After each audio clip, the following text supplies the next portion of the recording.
The city of Chicago is known for its crime lore, and right now we are standing at the spot of one of the bloodiest days in Chicago's history, the St. Valentine's Day massacre, which led to the arrest and downfall of Al Capone. It's not much to look at, but let me show you something more interesting up the street. And remember, kids, pay your taxes.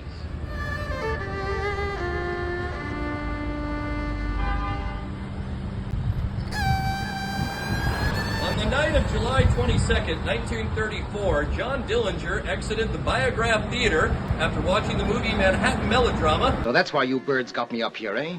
I thought it was for a stud game. We're through playing with you, Manny. He had Anna Sage, the lady in red, his girlfriend, on one arm, Polly Hamilton on the other arm. He exited the theater here. This recreation was done for a class I used to teach called Chicago Culture. So the story goes, in exchange for not being deported, Anna Sage revealed details of Dillinger's plan to the FBI. Melvin Purvis, the lead agent, was outside waiting for Dillinger. He spotted him, lit a cigar as a signal to the other agents, and they began closing in on Dillinger. Dillinger looks over his shoulder, sees the FBI closing in, and goes to run off down the street into the mouth of an alley, where 5 shots ring out into the night's air, 3 striking Dillinger in the back, and that was the end of Dillinger. Or was it? Because some people say that it was a body double sent to the Biograph Theater that night in his place, a small-time petty crook named Jimmy Lawrence. The evidence for that is the body that was taken to the morgue was recorded being 2 inches shorter than Dillinger, had a rheumatoid heart condition that Dillinger was never documented having, the eye color was different, and the fingerprints didn't match. Also, Dillinger had had an impressive amount of plastic surgery prior to July 22nd, so how could Purvis be so sure it was him outside the theater?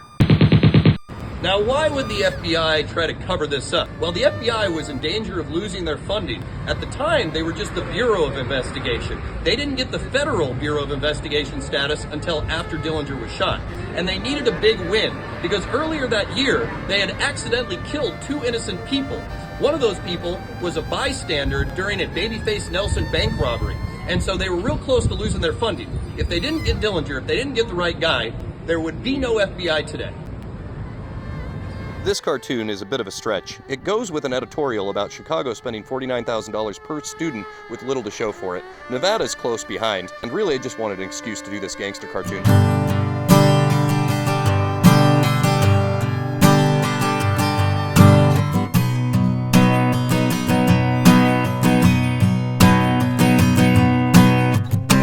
My first attempt was with colored pencils, but I decided to scrap it and go with markers instead.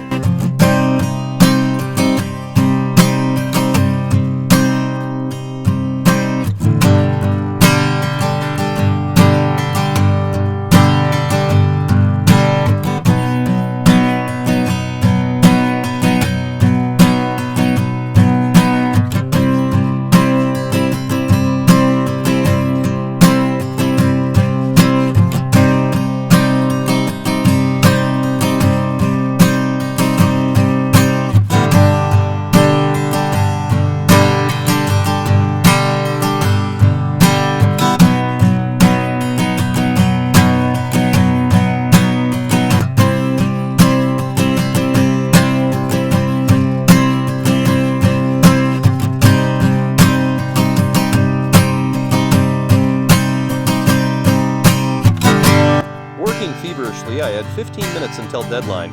That's when I threw it out to a group of friends for pitches on what the word bubble should say. Something that communicates that government has picked up where mobsters left off. Wayne was the winner of the caption contest with schools win, mobsters lose, game over. Only lose was spelt loose, a common homophone mistake. But it was caught in time, and I quickly texted the editor that I had revised it.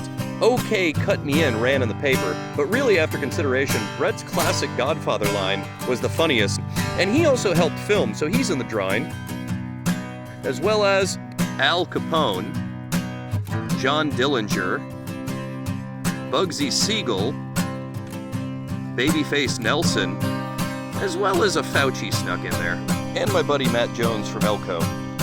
What do you think the word bubble should say? Let me know in the comment section down below, and until next week, keep your pencil sharp. Just when I thought I was out, they pulled me back in.